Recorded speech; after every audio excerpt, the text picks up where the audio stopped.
You're listening to Music Tectonics.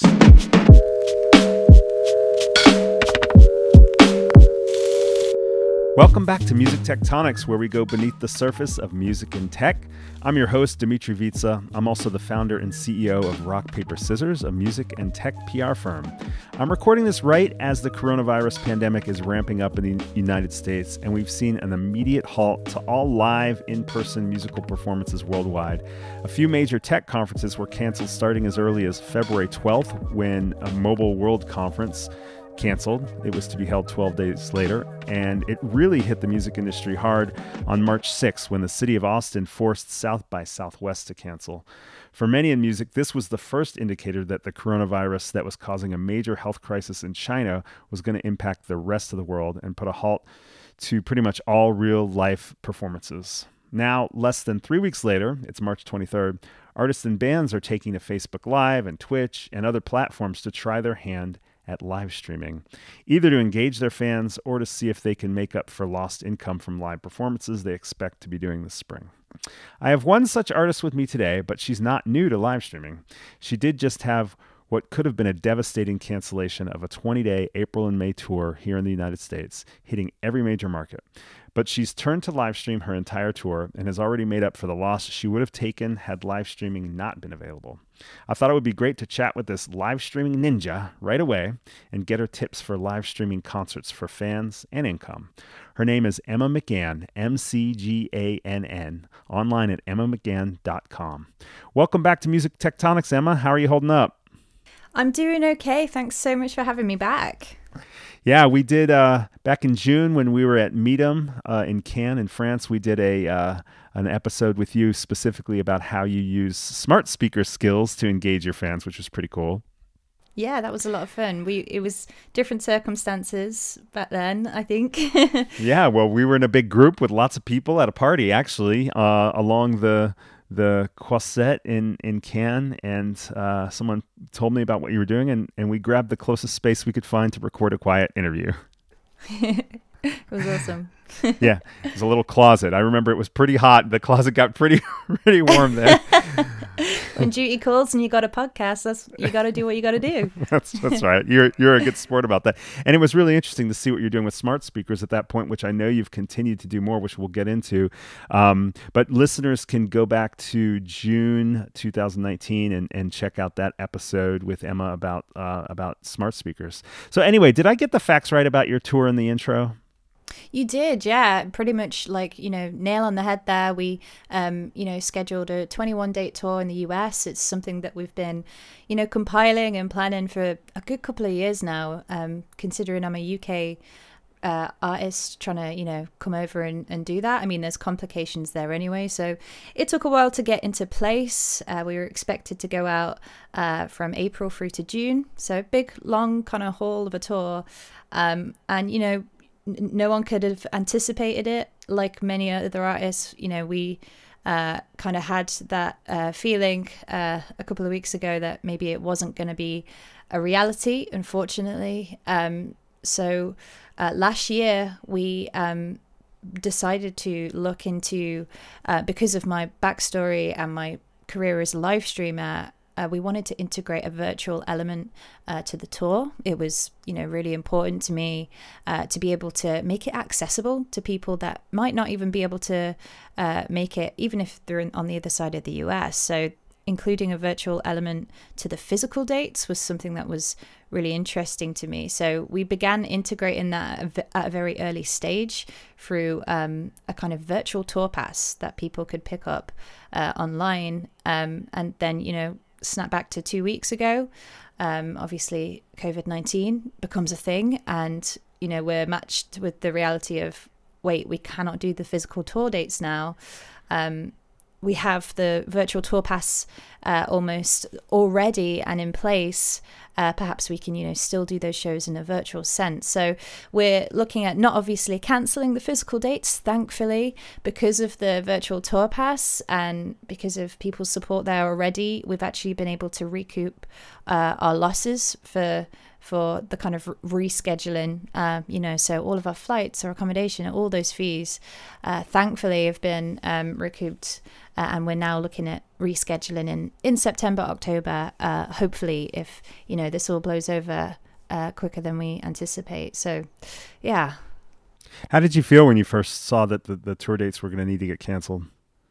Funnily enough, I was actually live streaming. I was performing for fans online on YouNow, a platform that I've used for years. And my fans in the chat actually informed me that Donald Trump had made an address that, travel was to be restricted from Europe to the US. And, obviously earlier on, it was not said that the UK would be included in that. But I kind of just knew then and there that it would escalate, and I just had a feeling that things would just progressively get worse. So the fans kind of let me know mid live stream, and immediately had questions themselves about the tour. Will this affect your tour? And I had to kind of be straight up with them and say, well, potentially yes.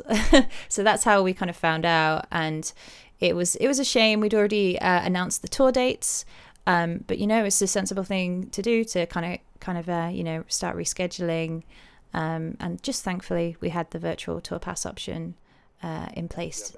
That's a pretty lucky situation in a sense that you've got you had this momentum already that has worked really well for where all of the planet is going right now under the circumstances. You know what? Let's go to the basics. Would it be all right if we start with the basics for our listeners who may be artists or might be working with artists to figure out how to leverage live streaming for their careers? Sure, absolutely. I think for musicians now more than ever is a perfect time to, start integrating live streaming into your existing strategy. There's platforms out there that you can work on in terms of building an audience in order to get partnered to begin monetizing your content. So platforms like YouNow, like Twitch, rely on a partner program for you to be able to start earning money. Of course, we've seen across, Facebook, across Twitter, Instagram, over the last 3 or 4 years, live streaming is now integrated.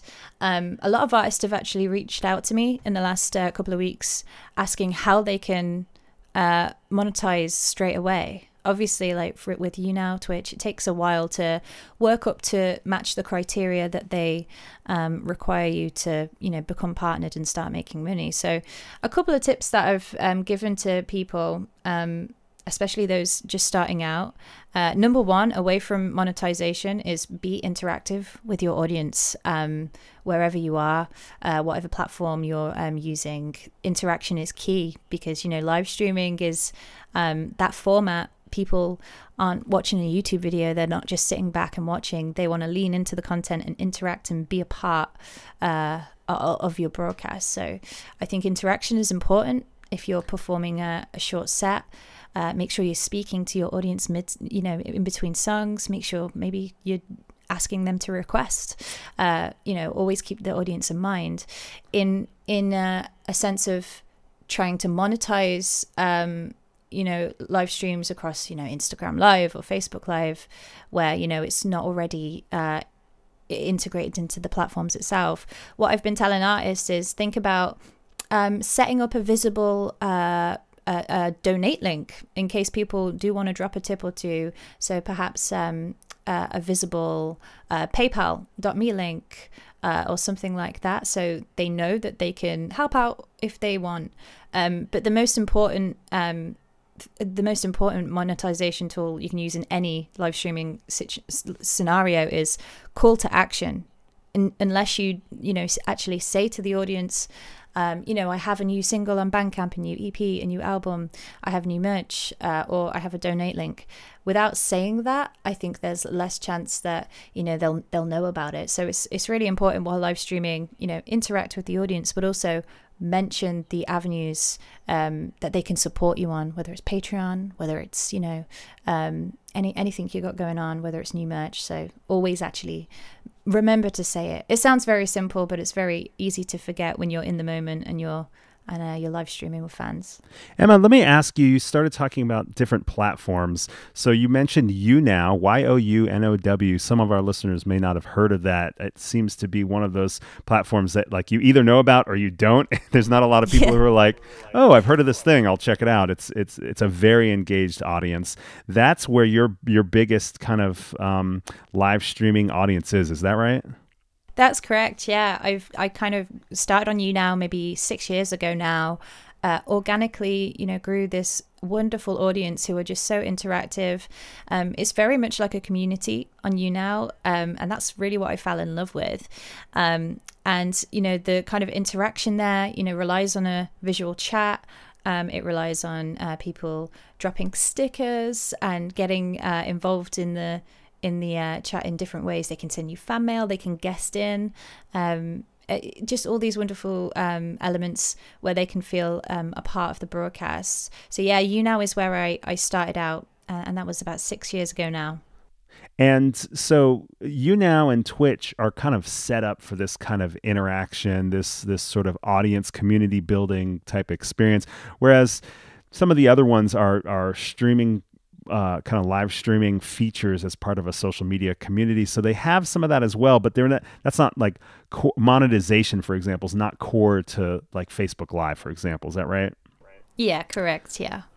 So I guess I'm curious, what are the pros and cons for somebody? Let's say somebody's never been on YouNow, they've never been on Twitch. Maybe they've toyed a little bit with Facebook Live or one of the other, Instagram Live, something like that. What would you do first? Would you just play with the kind of like wherever you already have your base, even if it doesn't have this kind of interactivity and monetization feature? Or would you say spend some time and energy either on Twitch or YouNow, where you can start to build your audience in a place where it's going to be easier to both be interactive and monetize? I think like the key is, really engaging with new people on these platforms. I think building an audience is really important, especially on YouNow and Twitch. Community is key, and being real with people and, sharing your journey as a musician. I think viewers on platforms like YouNow and Twitch really appreciate that. I think, musicians out there that are looking to, immediately monetize and do anything else, I feel like it's a path that's not going to work for you.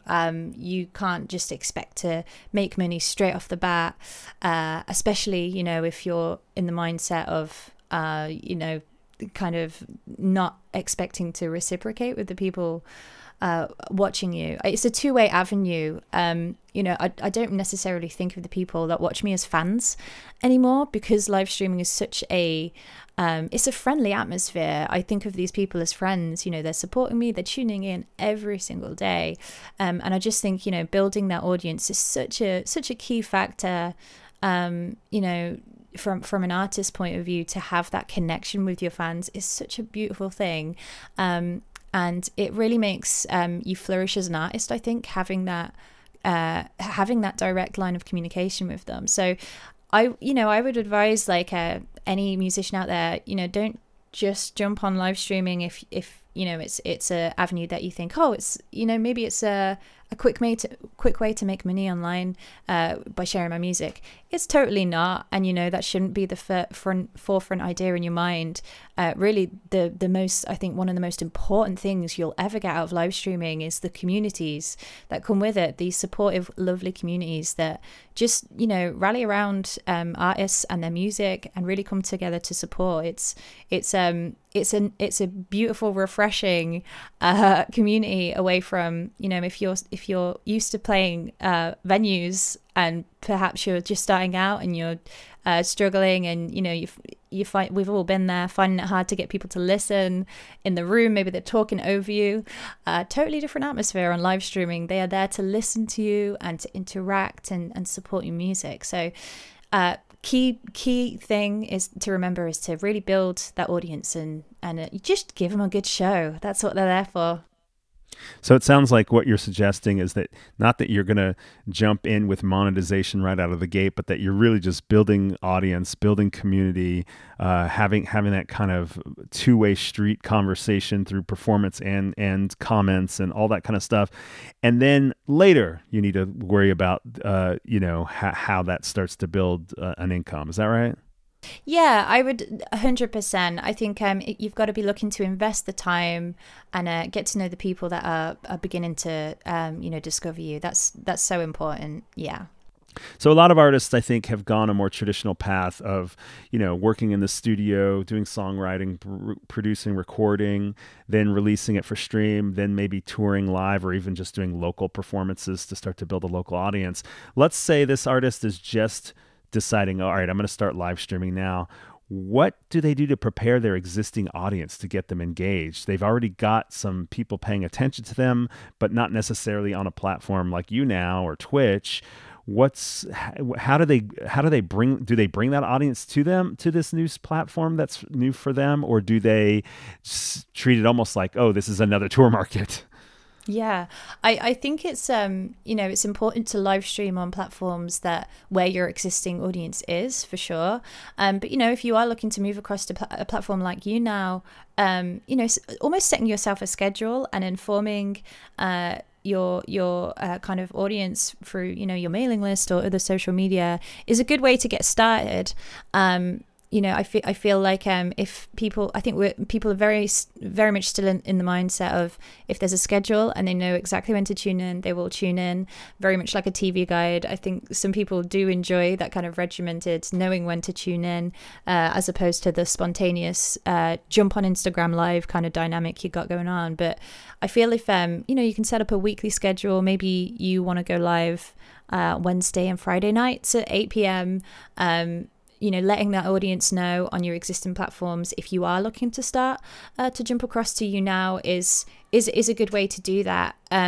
It's one of those things where pulling an audience across to any other platform or any other app can be difficult. One thing I would advise is try YouNow out first and foremost anyway, to get used to it yourself, not necessarily worrying about advertising it everywhere just yet. Get a feel for it, and then maybe take a screenshot of a video of yourself broadcasting on YouNow, and then share that to your socials to show off exactly what they can expect, so they know what they're tuning into when you come to share your schedule of when you're going to be going live. That would be my advice. That's great. Yeah. And are there, let's say, between Twitch and YouNow or any other popular platforms, are there specific genres that do better on one or another, or age groups that do better on one or another? Are you sure? Do you know about that, or do you only know your own fan base and where they are? It seems to be, from my experience anyway, it is a very broad spectrum. I get a lot of young musicians starting out coming onto YouNow asking advice. I get people who have been musicians themselves who have toured the world come in, and so it's just really all over the place, which is a good thing, I guess, and it's kind of good data to take away from it. Another piece of advice I'd give to people, away from the kind of YouNow side of things and having your audience on that platform and interacting with them there, if you're looking to share that schedule with them across socials, another great way of interacting with them and keeping them informed is through Discord. So Discord is it's like a community platform. Initially, I think it was built for gamers, and it's just a good it's kind of like a dashboard for updating audiences that want to, be a part of your Discord chat. So in my Discord, for example, I usually inform them of new singles that are coming up, or new events they might want to be a part of. But it's a great tool for community building in terms of they get to know each other as well, because they all have a kind of common interest, which is you. But yeah, in terms of the demographic side of things, it really is a mixed bag, and you kind of do get that kind of you get that feeling when, you know, you're interacting with the chat, you know, that you know, they're from all over the world, first of all, and that it's just a wide range of people. I think on Instagram, my audience is a little bit younger, I feel. So it's, you know, I see that when I go live on Instagram. So typically I like to, you know, try and reach as many people as possible. So that's just another reason why, you know, YouNow is a good tool for reaching more and more people.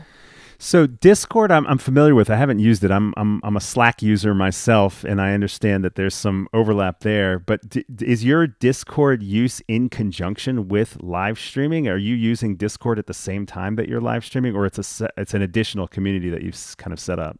So it's kind of like an add-on tool for people to keep informed outside of the broadcast. So it's separate. It's text-based. You know. You can set up different channels depending on the information fans want to be informed of. So, you know, for example, we have some just like fun chat channels where they can share just funny GIFs or memes that they find. We have a channel where, you know, if they're songwriters themselves, they can go in there and discuss what projects they've got going on, or they can ask advice and things like that. So yeah, it's just such a good, great tool to keep your community like, it's almost like hosting your street team in a place somewhere online where they can get to know one another, which I think is such a powerful thing to have, and also just a really nice thing to kind of see everyone together, getting to know one another through your music. It's very cool. It's interesting because we're here talking about live streaming, but you keep bringing it back to community. Like this Discord thing, it's not about the live streaming at all, but it's just about another way to engage with this community, which is a really cool way to keep thinking about the live streaming aspect as well. What about technical preparation? In particular, I mean, yeah, sure, the technology, maybe, you know, not necessarily like what are the specs of every piece of equipment that you're using, but what kinds of equipment should people be considering? And then also maybe talk about the performance space for doing live streaming. Sure. So first of all, with performance space, obviously, ideally a quiet atmosphere. If you have, you know, a spare room in your house, or maybe it's in your bedroom, your dining room, it's always a good idea to pre-prep so you don't get interrupted mid-broadcast if your neighbors start banging on the door, if you're, you know, kicking out a riff at, you know, 11 p.m. You know, I have a spare room myself, we've kind of built a wall inside the room, which is kind of soundproofed. Always think about treating the room you're setting up in, and if you have a space that you can dedicate to your broadcasting and, you know, the content you upload online, it makes it a lot easier if it's something that you're willing to do regularly. That's currently what I have set up at home. It's where I'm sat now, in my kind of jungle themed studio. And so, yeah, always think about treating your space. And also when it comes to the equipment, if you are looking at a standalone setup at home and not necessarily something remote, you know, you want to be thinking about the specs of your PC, of course. You want to be thinking about a sound card, a decent microphone. There's plenty on the market that are affordable, even a USB mic. You want to think about the camera that you're going to use. Webcams are great. Logitech, I would, you know, always push it in their direction. And lighting is also very, very important too. I think, you know, people are used to tuning into a live stream where, you know, people are just on their phones and, you know, they don't necessarily have lighting set up and like stellar audio all the time, and I think that works really well as well, especially if you're just chilling out with fans, or you're doing a Q&A, or, you know, whatever the deal is. But in terms of like a more kind of professional audio setup, you know, I think thinking about lighting as well is a really good thing. I think your audience will thank you for being able to see you a little better. So that's something to bear in mind for setup. Cool. And you recently did a guest piece in musictech.net, which we'll link to in our program notes, where you actually talk about the specific specs of all your your technology as well. So listeners can go and check that out, or you can just go to musictech.net and search for Emma McGann, and you'll find the piece she just put out a few days ago, 8 pro tips for live streaming.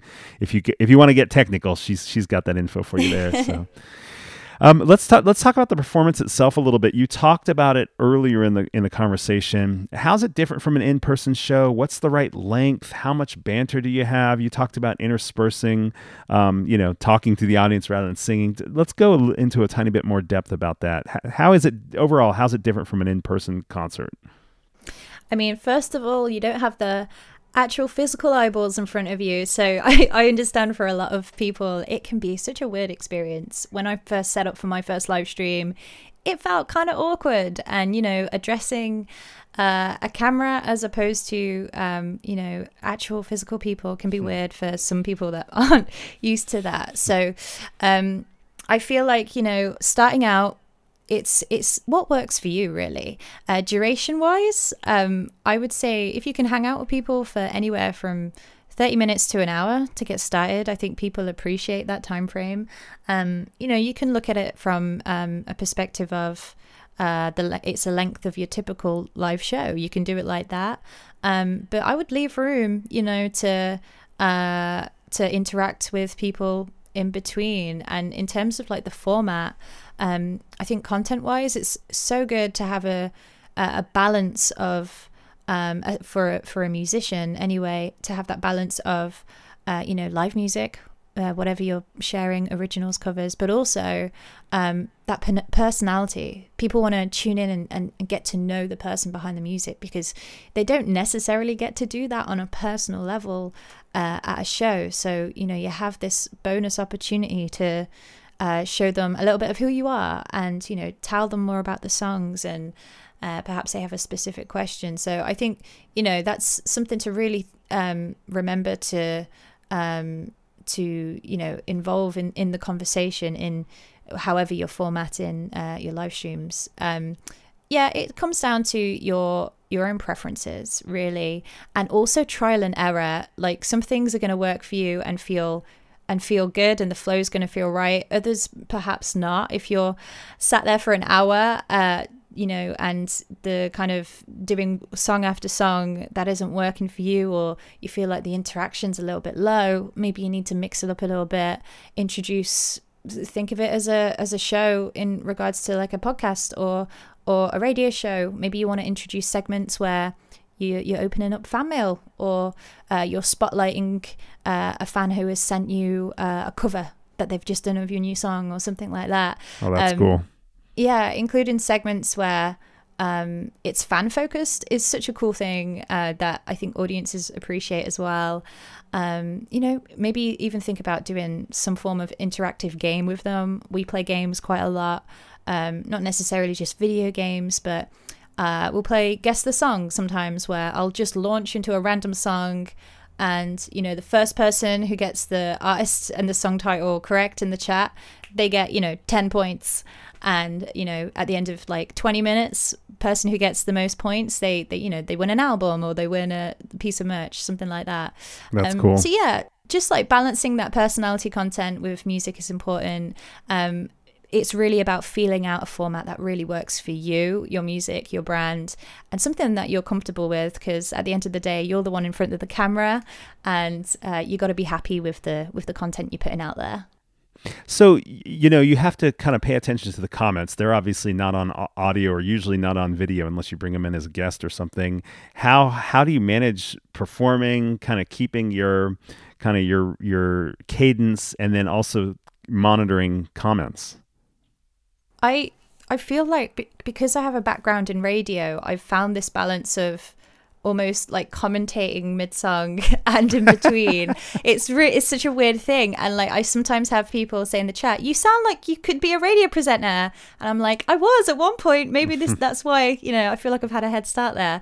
I think in terms of, keeping the flow there, it's it's one of those things where I think it comes with practice. You know, the more you do it, the more you live stream, you'll find your own flow. I sometimes like shout people's names out mid song, especially if they like drop a virtual gift or drop a tip or something like that. I always make sure I shout them out. You know, if I find a bar or two in a song where I can actually, you know, vocalize their name, I always do that. I think they enjoy hearing their name. Mid-song is a cool thing, and it's a fun challenge for me too. Yeah, I think it's about, you know, it comes down to the practice, and you know, if you can't do that, that's totally fine. And, you know, come out the song and then, you know, go into your flow of things. Having a script handy as well, if that's something that, you know, if you're really unsure and you don't want to wing it as such, you want to have, or just some notes, you know, on your laptop or something, so you remember to hit everything that you want to share, is a good idea too, and might help with the flow of things. Cool. So we started off by talking about how this is really about community building, but I know that a lot of folks that are listening are going to be thinking, well, okay, I'll do the community building, but I want to have a vision for what is the way that you actually make some money down the road on this, or maybe what are the low-hanging fruit things that you can do. I mean, you mentioned you put some kind of a PayPal link or some sort of tip jar link that can be a call to action in any of these platforms. What are the other options? I know that you've got this virtual pass right now that was going to be in simultaneous with the in-person tour. Maybe we could talk a little bit about the virtual path, and then anything else in terms of calls to action, upsells, cross-sells, all the stuff. Do you push people onto music streaming services so you increase your streams there too? But let's start with the virtual pass. What all does that include in your current setup? Cool. So with the virtual tour pass, first and foremost, I wanted to make it affordable for people. So with the virtual tour pass, they just need one pass and they get access to all the virtual shows that I do this year. And it costs £20, which is like $25. But they also get like loads of different perks underneath that as well. So with the exclusive live stream access on top of that, they also get cool, quirky rewards like their name on my guitar case when I come to do the physical tour. You know, as long as it's not a weird like name that they want to put on my case, I'll put their name on my case. If it's not a weird screen name or something.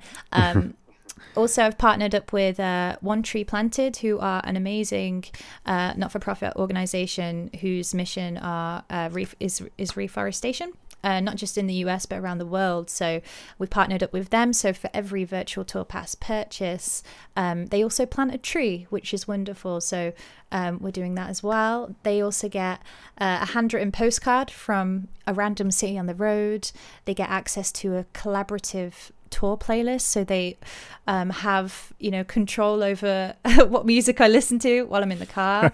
I'm sure I'll probably, you know, regret that one down the road when I'm listening to some heavy metal at some stage. Then, you know, they also get things like a merch discount and also a role on Discord, which is a roadie access role, which gives them access to a tour specific chat on Discord. So those are some of the things that they get with the virtual tour pass. And you know, it's such a good idea if you can include different incentives with whatever you're doing. We also have an option where they can, if they want to help out the community who might not be able to afford a pass, they can gift one. So if they know that if they have a friend you know, in the community who they interact with often, they can't afford a virtual tour pass, they have the option to gift one as a present too.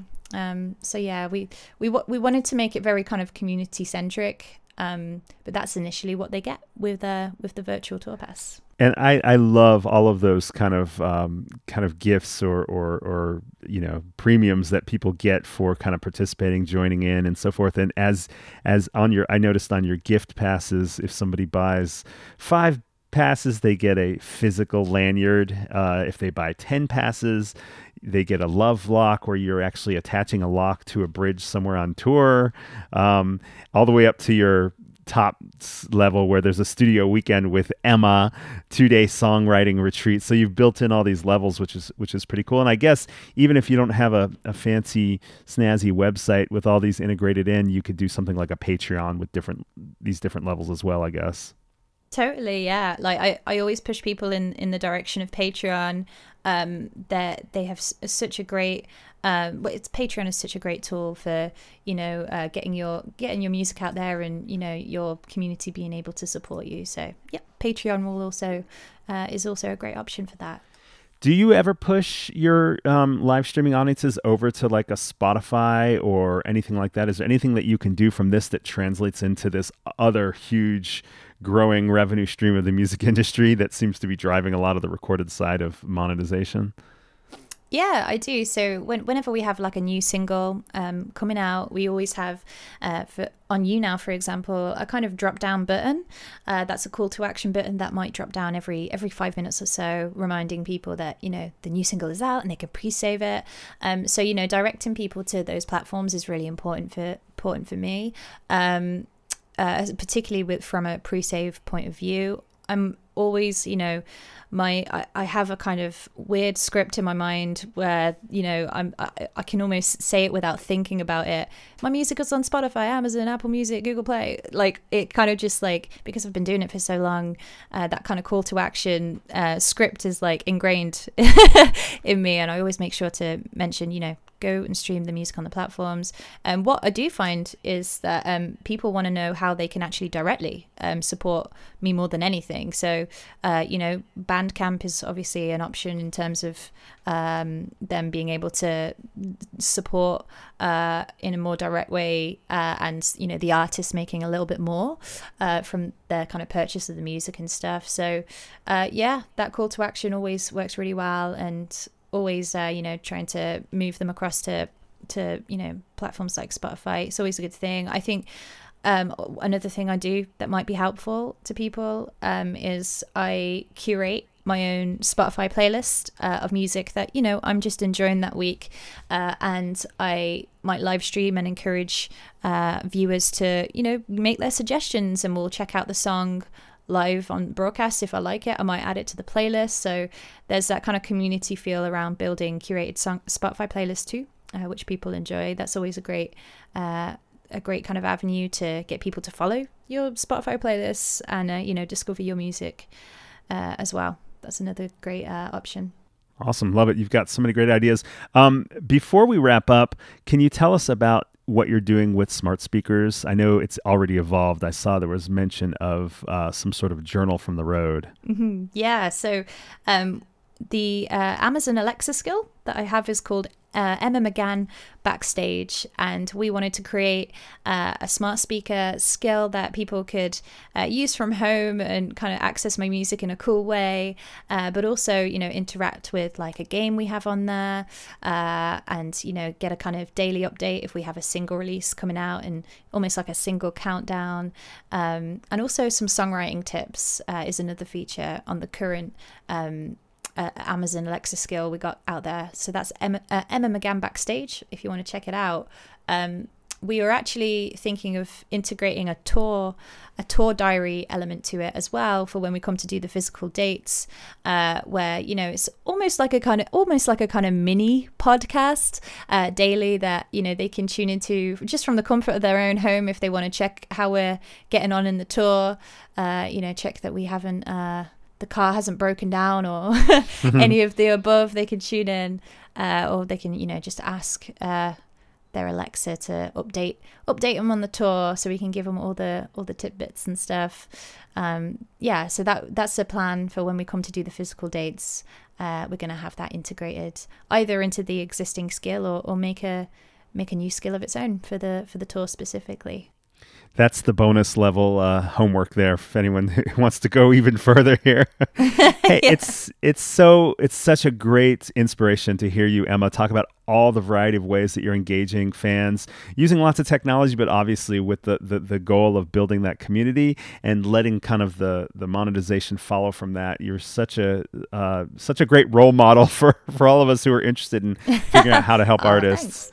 Yeah. Happy to help. Yeah, awesome. How can listeners find out about one of your next live streaming performances so they can see all of what we've talked about in action? Well, you can check out all of the upcoming virtual concerts that I'm doing through the virtual tour pass over on emmamcgann.com/virtual tour pass.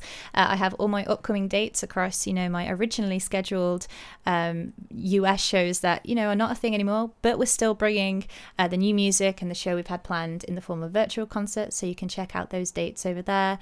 And I go live on YouNow pretty much daily. And you can see me on Twitch weekdays from 8 p.m. UK time as well. I always update my Instagram story if anything changes or I'm doing a bonus stream. So that's the best places and times to find me. So come through, say hey, love to see you. Awesome. And we hope your U.S. tour gets back on schedule in the fall or whenever the world comes back. Whenever we come back to, our norm. So we hope we can see you in person. Thank you so much for sharing your insights. Emma, be safe, be healthy, and really appreciate everything. You too, Dimitri. Thanks so much. And thank you so much for listening to Music Tectonics. Please hit subscribe on your favorite podcast app. Go to musictectonics.com. Sign up for our newsletter where we'll keep you posted of our future virtual meetups. We've just had an incredible week of 4 meetups online using Zoom. Also, what the future of anything else that we're working on. We hope to do more in-person meetups before our conference in October in LA. October 27th and 28th is the Music Tectonics Conference. Thanks so much for listening.